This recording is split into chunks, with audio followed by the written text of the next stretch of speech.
When you're building a robot, it's pretty common to have to build a mechanism that's able to extend and lift up. And today I'm going to show you how you can both design and program an extension mechanism, be it a linear slide, a linear actuator, telescopic elevator, or any other mechanism that's capable of extending. Now, I've been doing this for over a decade now, so let's get rid of the fluff and let's talk about exactly how we're going to do that. So when it comes to making a robot with an extendable arm, we'll talk about what kind of robots are actually going to work. I'm going to show you through an example robot that I have, as well as if you're part of my community, share that CAD with you so you can work through the same robot that I'm working on. But of course, this will work for any robot that has any sort of linear extension in it. We'll get started by talking about what my robot has and what sort of motors and sensors you're going to need to be able to have a successful robot that has some sort of extendable arm. As in terms of what kind of types of extension mechanisms will work with this tutorial, linear slides will work, something like Masumi's SAR 230, 330, something like GoBuild's Viper slides, or standard drawer slides. Maybe something you've seen from in a kitchen drawer or a washroom drawer or something along those lines. Telescopic elevators will also work for this tutorial. Linear actuators, whether they're screw activated, whether they're rails like an MG90, something along those lines will also work for this. Effectively, any mechanism that you use, even if you're using aluminum extrusion that has some sort of like a Delrin or acetal inserts put inside of it so that it can extend up and down. Any of these systems will work in this tutorial. It just depends on what you're using for your product. Then, once we've talked about what kind of motors and sensors you're going to need as a base setup for your robot, we'll actually get into programming that sort of main Java class. I will be programming this in Java on the REV Robotics Control Hub, which is typically used in the FTC robotics, but this also works for any other control mechanisms you might be using if it's in Java, or if you're going to be programming your robot in Python or in C++, of course, the logic still stays the same. You'll just have to translate into another language. We'll talk about all the different necessary variables and methods that you're going to need to get this set up. We'll talk about how you can make sure you're incorporating some different safety methods so that you're not overshooting the endpoints of your system, so you don't go too far or you don't go too little, and then how you can check in case something go awry, whether you've actually reached that point or not. And then I'll show you how you can actually use that class inside of a teleop program so you can actually run your arm moving it all together.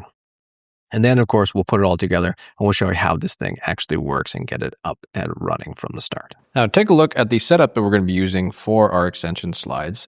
This tutorial is going to work with any sort of linear slide that you're using. So if you are using a linear slide from Masumi, like an SAR 230 or 330, this will work great. If you're using a Swift-based slide, this will also work well for you. And honestly, even if you're using something like a lead screw-based design, for a linear actuator, this will also work. Now, in my specific case, I'm using a telescopic lift from Offset Robotics. This is their belt-driven version of the kit. And the same sort of deal. It's just an extending arm that telescopes out and telescopes back in. This is a really nice arm if you're going to be putting something on a pivot, in that this stays a lot more rigid when it's rotating around than something like a linear slide might.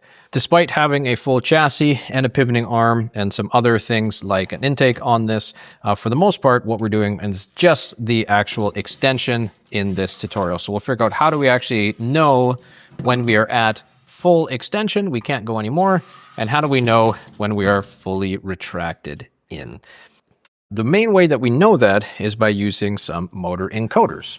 And my linear slide is driven by this motor in the back here. As this motor rotates this pulley, that is what actually extends my arm back and forth. And to be able to know where this arm is in space, we're going to use a motor encoder to do that. And on the back of most of these motors, you'll have something called a motor encoder or a rotary encoder. And underneath this black cap is actually a magnet. As this thing spins around, and as your motor shaft spins, the magnet rotates around a Hall effect sensor. And that knows where and how many rotations this motor has done. So as this motor spins once all the way around, we can know just how many revolutions we've made all the way through. At some point, you're going to have to know what your clicks per revolution are on this encoder, and you can usually find that in your motor's data sheet as well. For this tutorial, I'm using a 435 RPM from GoBuilda, but of course, you can use any of these motors as long as you've got a motor encoder. Another option is if your motor does not have an encoder, you can also buy external rotary encoders like this guy here. This is a through-bore encoder, and that you can throw an axle through this, and as it rotates around, it does the exact same thing. But instead of being on the back of a motor, it is an external shaft as well. Now, on top of that rotary encoder sensor we have on the back of our motor, I also have on my slide itself, on the end of my slide, I have a Hall effect sensor. And that's this little black box here, and there's a little magnet on the end of this little slide here. So as my arm telescopes out, my Hall effect sensor does not have a magnet attached to it. And you can see right here the magnet on the end of our aluminum extrusion. And as my extension slides back in, this magnet now touches this Hall effect sensor. And this Hall effect sensor knows when a magnet or a magnetic field is near it. So this would be able to say, hey, you have reached the bottom of your slide and you should stop. The reason I do that is because sometimes when you move these systems, you can actually get a little bit of slippage on your belt, or you can change what your actual endpoints are if your gears slip or whatever have you. Despite having a perfect design, some things don't always work the way we would expect them to. So having a sort of like sober second thought of a Hall effect sensor on the back here does make your life a lot simpler, because now we know that when this thing is at rest, it is definitely at rest being on this Hall effect sensor here. So again, it's not absolutely necessary to have a Hall effect sensor on the end of your design, but I do like having one because it makes life a lot simpler. Now I've got this attached to my linear slide as well because my arm pivots. So if I were to have something manually attached to the chassis of my robot, as my arm pivots, it would never actually be able to bring itself back. But we can see that we're still able to actuate the Hall effect sensor. So with that out of the way, let's head on over and start actually programming up this linear slide. So we're going to get started by creating two classes. The first class that we're going to make is we're going to make the actual extension arm class, and that's going to actually control our arm moving up and down. We'll also make the extension arm teleop as well, so we can actually use this in a class too. So I'm going to call this one the extension arm teleop. And then, because I always forget this on teleop, we're also going to write at teleop at Dart so that it actually brings it in. And then we will say extends op mode. And I prefer to be running my robotics projects in op mode as opposed to linear op mode, because then things are always running in a loop. That's more true for how typical robots tend to run. Rather than running code linearly, they tend to run things in basis of states. So running it in an op mode is a better way, in my opinion, of learning robotics a little bit more. And then on the REV Robotics Control Hub, you always need two methods inside of an op mode. We need a public void init, and we'll leave this empty for now. Oops, not public void. We need public void. And then we also need a public void loop. And I'm just going to leave those empty for now. And that's it. We'll make sure we do our import for that class. Come on. There we go. And then now let's go back to the actual extension arm itself and get rocking on this. Now, we're going to get started with some of those initial kind of helper variables we actually need to be able to get set up. First one we're going to set up is a private min ticks. I'll set this to 0. And this is effectively, oops, it needs to be a private int, my apologies. And this is effectively when our arm is at rest. This is a minimum number of ticks that we'll be able to actually register. We'll make another private int called max ticks, and we'll set this something pretty high just to get started. And this is going to be when our arm is at its full extension limit. Now, we're eventually, when we go to tuning, we're just going to pull the arm out to its full length and read what our ticks are so that we know when we're at our end point and our start point, but we'll leave it here for now because I think this is a good enough purpose. And then in our case as well, we can make this a static, and that's going to be really helpful for us later when we start going into panels, or if we plan on using panels to be able to change this one live as opposed to having to build that class later. But I'll show you how to do that in the future. We're also going to need a private double called nudge power. And we'll set this one to 0.5. What nudge power is going to let us do is going to let us manually override a position that we're going to need. There's always going to be scenarios, well, not always, only Sith, Steel, and Absolutes. There's likely going to be scenarios where when you are running your robot arm out, that it might not fully reach the end, or something hits it and you skip a tooth on your belt, or a rope comes loose, or something along these lines, and you can't actually reach where it is you're trying to go based off of what your original motor encoder was telling you. So being able to manually override what your goal is usually a pretty good idea to put in. But of course, we get this power a little bit lower so that it doesn't go crazy. Now we'll also have a private double called run to position power, and we'll set this to something a little bit higher. We'll set this to say 75% power. And this is going to be the max power that we want our extension lift to be able to go to. Now, you, of course, could set this to 1 if you want to.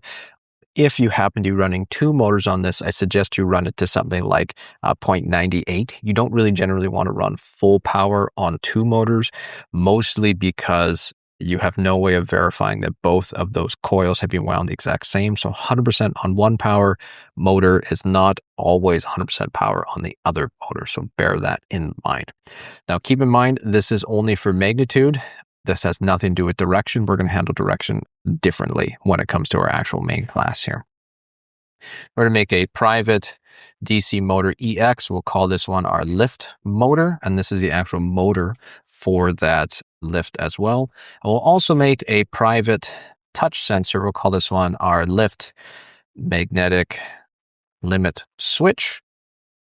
And this is that touch sensor to know when our lift is fully down retracted. That was that REV Hall effect sensor that we had on the telescopic lift as well. Now, bear in mind, it is a limit switch, or it's a magnetic Hall effect, but we can initialize this as a touch sensor because they effectively do the same thing. Are you pushing the sensor or not? And same deal, is the magnet near me or not? Despite being different sensors, they are programmed the exact same way, which can be a little bit funny. We're also going to make a private int called target lift ticks, and we'll set this initially to 0. And we're going to use this for saying, hey, I want my lift to go to this position. So when we think about our extension lift, you can think about it a range between your minimum ticks and your maximum ticks. So if it's from 0 to 3,000, you could say the target might be 1,500. You go directly in the middle. The target might be 2,750. You'll be 3/4. You'll be about 90% of the way there. Yeah. So that's what we're going to use our target lift ticks for. And then we'll also make a private Boolean called was at magnetic limit. And we'll set this to false. Oops, that should be equals. We'll set that to false initially. And that is really useful for us to have set up so that when we know that we have reached our magnetic limit switch, and we're not going to trigger things multiple times when we are down at that magnetic limit switch. Now let's go ahead and make the actual main constructor or initialization method for this class. We can actually get things up and running with that. So let's make a new public void called init, and we'll pass in a hardware, oops, this has to be a capital, a hardware map object called hardware map. And this effectively passes in all the different hardware that's currently plugged into our robot. So we'll say that our lift motor is equal to our hardware map.get, and this is a DC motor.class, and then whatever you've called your motor. I've called this my lift motor on this respect. And then we're going to say our lift motor.set direction is equal to, oops, all capitals, forward. Now, of course, if your motor goes in reverse, it's a good time to do that. When you first run this code, I've already verified that my robot is forward in this case. I like to pull my extension limit halfway when I start, so that when I do run it, and I start running at, say, like 50% power or 20% power, if it starts running the opposite direction of what I would expect, I'm not breaking through some of those really hard limits and breaking my robot right away, which of course would be an absolute shame. And then we'll do our lift motor dot set zero power behavior, and we're going to set this to break. Now, zero power behavior can take two arguments. It can either be float or it can be break. And break means that if I were to extend my arm out to this position, it will hold it at this position. Float means if I extend my arm out, it's going to continue to move because the motor is not going to try to stop and hold itself in that position. Then we will do our lift motor dot set mode, and we'll set it to stop and reset encoder. Now, what the stop and reset encoder does is it basically stops your motor and then it sets those encoder limits to zero. Or not limits, sorry. It sets the current encoder position to zero. The thing about the Hall effect encoders on these matrix 12-volt motors is that they are relative encoders. They are not absolute. So they will return values relative to where they started their position at. So if you had the extension halfway out and then you stopped and reset it, that is now your 0 point halfway out. So being able to zero your position when you get yourself back to start is a really useful thing to be able to do. But of course, we're not actually be running our motor in a stop and reset encoder. We have to actually make it so it can run inside its position. The cool thing about the REV Robotics Control Hub is that with these motors, they actually have built-in PID controllers on them. So they have built-in controllers with those encoders. You can say, hey, I want you to go to 1,000 ticks. And that motor will spin and stop on 1,000 ticks, which is really helpful for us. So it's on a mode called run to position, which basically we can then command the motor to go to a tick. It'll run right there, and then it will stop and hold that, which is super, super helpful. So I can then go to lift motor dot set target position, and we'll set our target position to 0 initially. Now, in order to run something to a position, you have to set a target position first. Otherwise, you get an error. So you have to set your target position, you have to set to run position, then you set the power at which it's actually going to move to that position. But in this case, we're actually going to set our mode to run to position, and we're not actually going to set a power, because when we first initialize the robot or first turn it on, we don't actually want our lift extending itself out. So we're just going to set it to 0 and set its mode and leave it there. With our lift motor now initialized, we can now make our lift magnetic switch is equal to hardware map.get, and this is going to be a touch sensor.class, and I have called mine the lift underscore mag. And then we'll set our target lift ticks is initially going to be equal to 0, and our was at magnet limit is going to be equal to false. Now, I know that we did set these up in the initial class already, but it is always helpful when you initialize something just to reset them back to 0. It's just sort of a bit of a safety check. It's not fully necessary to be able to running those things as well. Now, when it comes time to actually run our arm, I like to run our arms in update loops. And it's more of a state-based machine, so that this thing is always updating itself once per loop. So rather than commanding things at multiple different positions inside of our code, I always like to command things once somewhere in a code, so we always make sure that things are nice and clean where they're at. So I'm going to call this a public void update. We're not going to pass anything into this update class because we're simply updating the current state. We are always going to check whether we have actually reached our limit switch or not. So we're going to make a new Boolean called at limit. And this is going to be equal to our lift magnetic switch dot is pressed. So what this does is this is going to check, are we at the magnetic limit switch? Are we at that Hall effect sensor? And this method here is a method from the touch sensor class, so that if that Hall effect sensor is indeed triggering, this will return true. If it's not triggering, it will return false. Then we're going to say if we are at our limit and we are not was at our magnetic limit. So what this checks for is we check, are we presently at the limit and the last time we went through this loop, were we already at the limit? And the reason we want to do that is we only want to stop and reset our encoder once. So effectively what this is going to do is this going to say, have we returned to rest? Yes. Reset our encoder. So at this point, we will do that same lift motor.set mode, and we will stop and reset our encoder. We'll do our lift motor.set target position to 0, and then we'll also do our lift motor.set mode, and this is going to be run to position. So this is our sort of safety check for our motor. So anytime that we have returned ourselves back to rest, we will stop.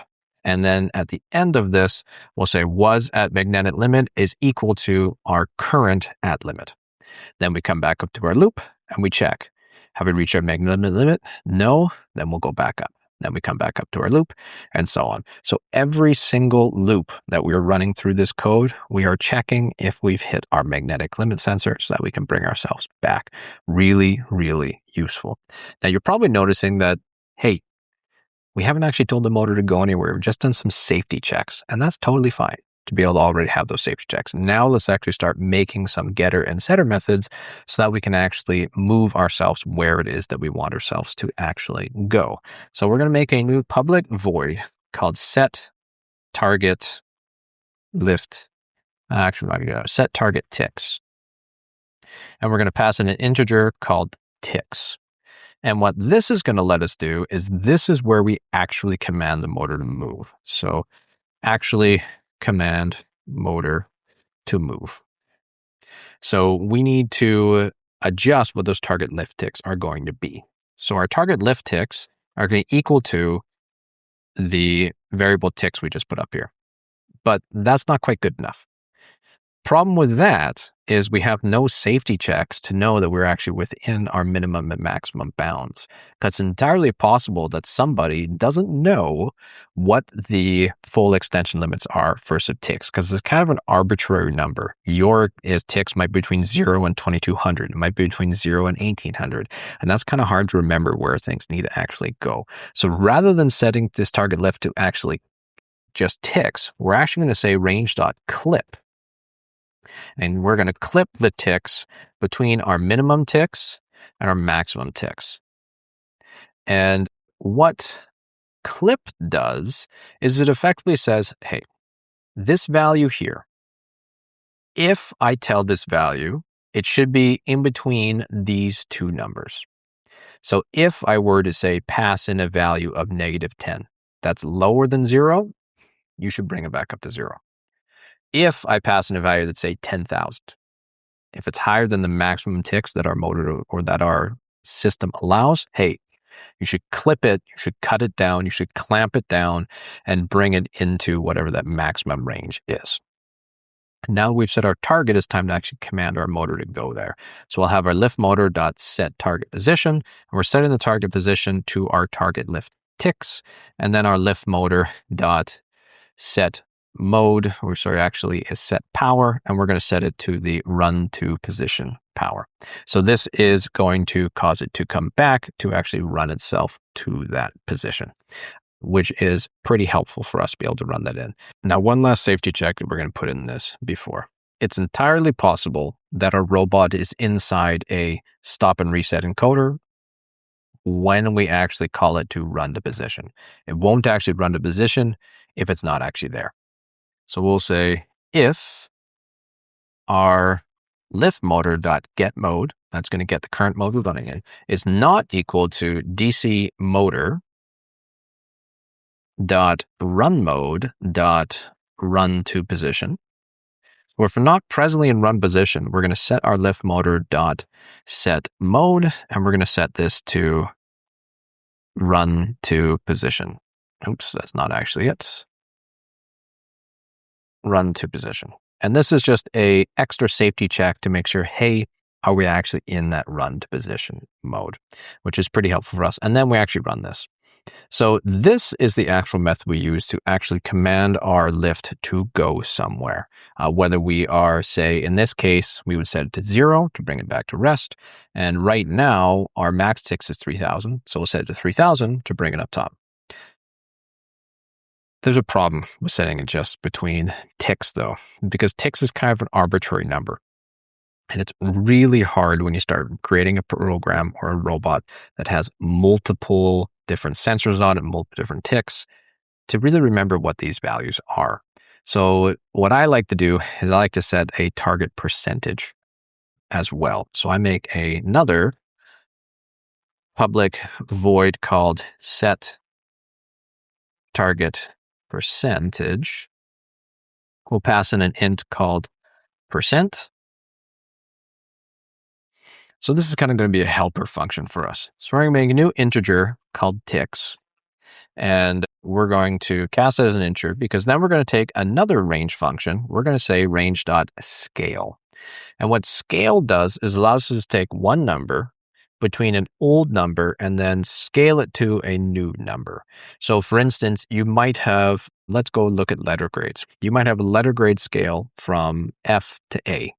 And you want to turn this into a percentage or a GPA or something like that. So if you say you have an F, it would probably scale over to a 0 on a percent. If you had an A plus, it would probably scale over to 100 on a scale there. So we're going to put in, oops, it's not ticks. We're going to put in percent is the value that we want to adjust. The old values are between 0 and 100, or our old values, and then min ticks is our new low, and max ticks is our new high. And then we're simply going to call the method that we wrote just above here, set target ticks, with our ticks value here. So this method actually calls this method here, but instead of passing in ticks, we can actually pass in a percentage. So rather than say, go to 1200, I don't actually know what that is.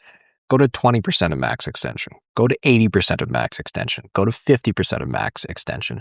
And this is a little bit of abstraction that makes it a lot easier for us to code. Because remember, when we write computer programs, we write them for humans to read, not for computers to read. And I don't know about you, but I personally get real confused real fast trying to remember just how many ticks something needs to go. I've got a pretty good judge of saying go above 50%. It's pretty easy for me to be able to remember how to do something like that. So next up, let's make a couple other helper methods for us to be able to help this out as well. So I'm going to make a new public Boolean called isBusy. And what isBusy does is it lets us know, hey, is the motor currently trying to move to a target position, or has it reached that position? So if it's reached that position, it's going to say false. If it's currently moving, it's going to return true. And this is really helpful to use about whether your motor's reached the end. So this is what we can use for other methods to say when our motor lift is at a max extension, you should reverse the intake.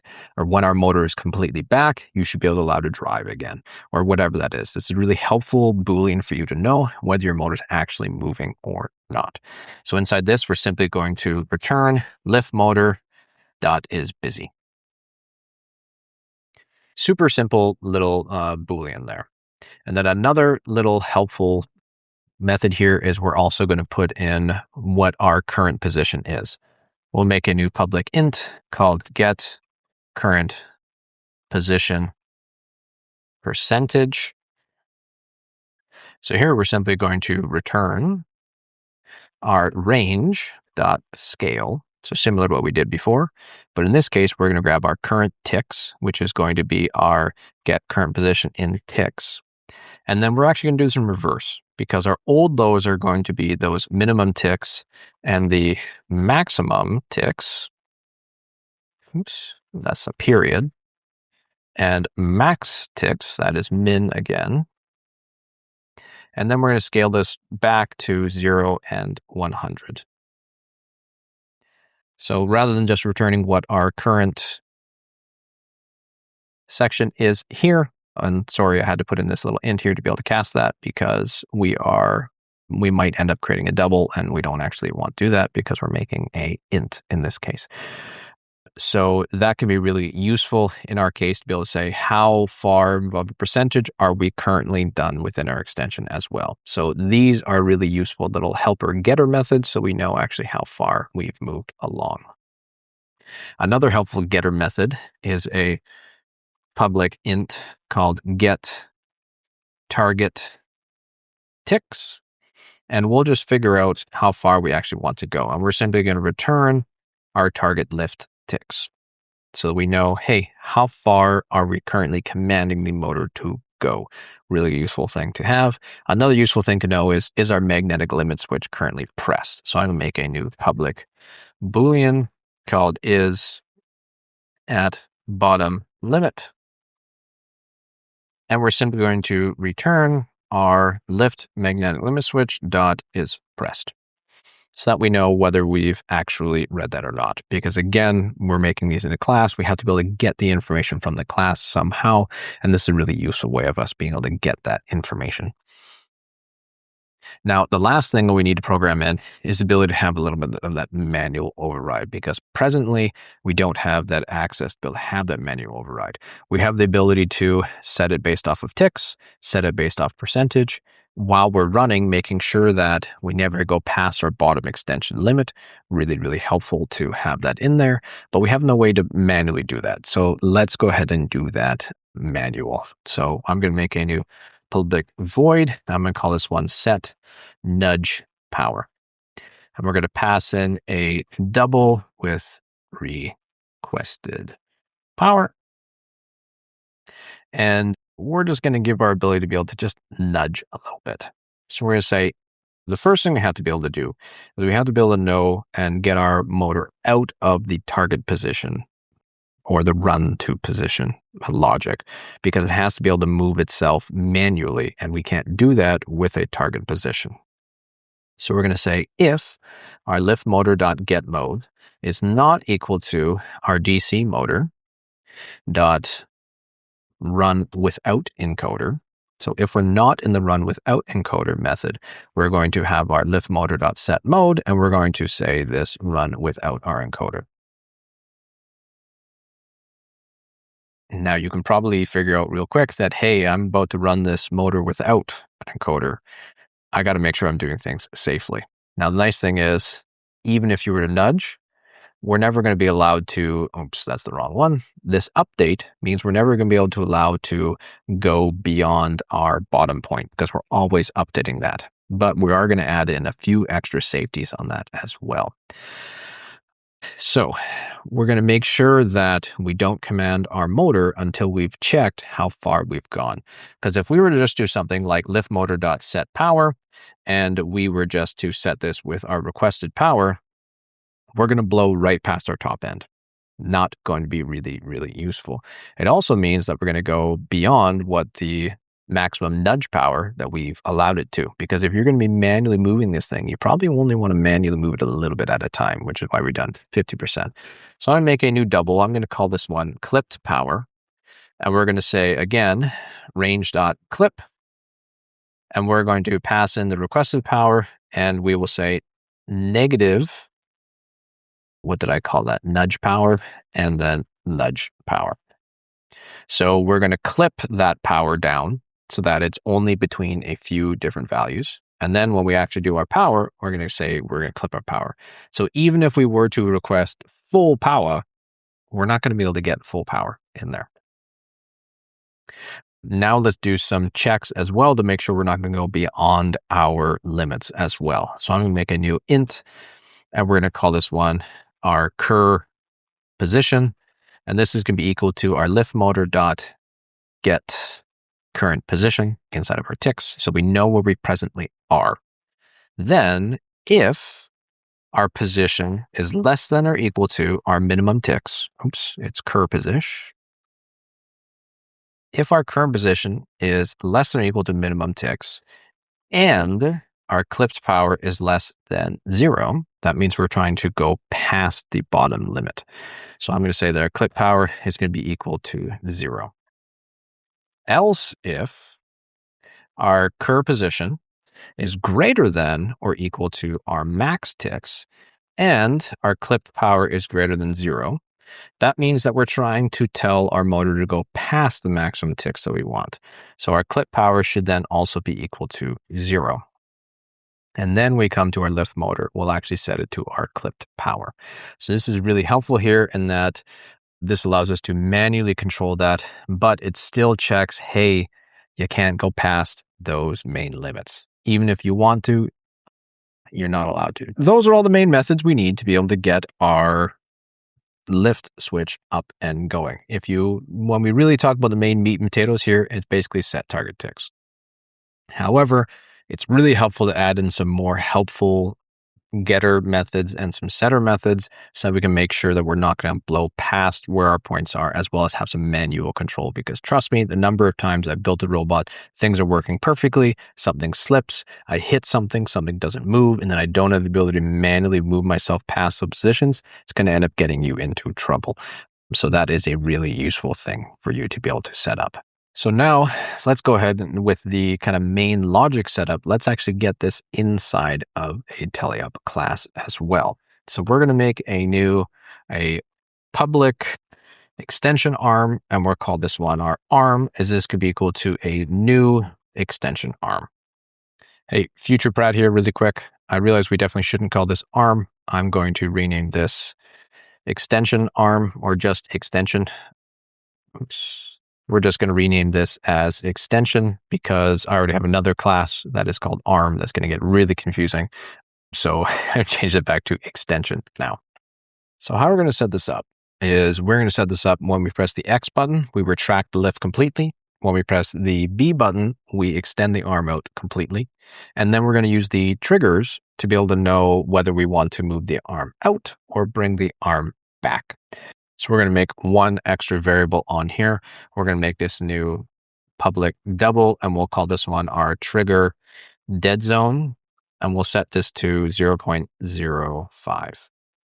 Now that just means on our controller here, when we were to grab this trigger on the end here, it returns between 0 and 1, whether it's fully pressed up. So we're going to add in sort of a 5% buffer zone so that this doesn't actually start triggering until we're within that kind of main zone. Now inside of our init loop here, we're going to say arm.init, and we have to pass in hardware map. At that point, we're already set up. That's all of our hardware setup. That's our magnetic limit switch, as well as our motor setup and any encoders we have plugged in, which is really helpful. I'm also going to do a telemetry.add line, and then set extension arm at mag limit switch, just to remind myself that I should make sure that I pull my extension arm all the way back. Now for this class, we're also going to add in a start method. So we're going to say public void called start. And this is going to happen when we push that start position. So I'm going to say arm.set target ticks, and we're going to set this to 0 so that we are not moving beyond or initially setting ourselves down to 0 whenever we begin our code here. Now inside of the loop, we're going to say if our gamepad 1.x is pressed, it's going to request ourselves to go less. So we're actually going to say extension.set target ticks. We're going to set this to 0 because that's going to bring ourselves all the way back. Or if you want to, we can also do set target percentage, and we'll go to percentage of 0. Then we're going to say else if our gamepad 1. I believe that is B is pressed, we are going to say extension.set target percentage. We're going to set it to say 50%. And that's going to go halfway out. You, of course, could set this 75%, 80%, 100%, whatever it is you're looking for. It'll get you exactly to those extension limits as well. Or not to extension limits, but it'll get you to wherever it is you're going and whatever it is your target is to be able to do that. Now, at this point, there's no way for us to manually override this thing. And let's put in our manual override for that as well. So we're going to make a new double. We're going to call this one extension power. And we're going to say that the gamepad 1.right trigger minus the gamepad 1.left trigger. So what this is going to do is if our right trigger is currently being pressed, then we will have, say, 1 minus 0 gives us a positive power. If our left trigger is currently being pressed and our right trigger is not, then that's going to say 0 for the right trigger minus, say, 1 or 0. That'll give it a negative power, and that'll cause us to negative go back. So that's how we can deal with that extension, be able to go manually out or manually back. And then we're going to say if our math.absolute of our extension power is greater than our trigger dead zone. So we are outside of where it is that we actually need to be. Sorry, I need to pull in a second one there. So if we're outside of that trigger dead zone, then we should say extension dot set nudge power to our extension power. And we're going to rewrite this to say else if gamepad X and else if gamepad B, because we don't want to be able to have multiple ones of these things running. If we are manually moving it, that should take precedent over whether we are just commanding them or not. Now, last thing we need to be able to throw in is we have to say our extension dot update so that we can check our magnetic limit switch and our safety points there of whether we've actually hit our bottom or not. So at the end of the day, these are really the only commands that you need for the most part, that and your update. If you really want to just get up and running with no safeties, throw caution to the wind, you really just need that set targeted position. I'm not a big fan of doing that because you are going to inevitably break something doing that. So although it does feel like it adds more time, it makes things a lot safer. And something I've learned from doing this for a long time now is that slow is smooth and smooth becomes fast. And you can either do something right once or you can do it wrong twice and end up repairing something because you're rushing. And that usually ends up causing more chaos than it does actually help. Now, the last thing we're going to do is add some telemetry updates for us so that we know where things are. This is not necessary, but it's really helpful when it comes to that debugging process. So we can know what our current extension ticks are, what our current target is, what our current percentage is, whether we are currently running or not, and then whether we have actually reached that bottom and magnetic switch or not. So we know if these things are actually triggering. So now that we've got that set up, we can do one last tuning process, which is, of course, figuring out what our max ticks are, because presently we don't know what our max ticks are. So we couldn't just run this. If we retract ourselves all the way, we'll be safe. But if we try to extend, we might end up breaking things. So at this point now, let's build this onto our robot, and then let's go do a little bit of tuning to be able to figure out what our extension limits actually are. So the next step in our extension lift here is to figure out what our max extension ticks are. Now, what I'm going to do is I'm going to make sure that my arm is fully retracted at this point so that I'm at 0. And with my program on, I'm simply going to look at the driver station and I'm going to look at what the ticks are because, of course, they're printing every single loop. So as I pull this out all the way to our max extension to where it can't go any further, I can take a look at my driver station. I can see I'm running at about 1,400 ticks. So I'm probably going to set my limit at about 1,350, just a little bit past that absolute max. And the reason I do that is because when you hit a hard stop right at the very end, you typically don't want to hit that hard. So I'm actually going to back my extension off a little bit. So now at this point, I can go update that class that I have for the maximum extension ticks, and then we can actually run our teleop for that. If you'd like access to this code snippet or the CAD file for this whole robot down, you can find that in the community link down below, as well as any other resources that I've made in the past for other tutorials. If you got any questions, let me know in the comments. I can do my best to answer those for you. And as always, best of luck in your next robotics project.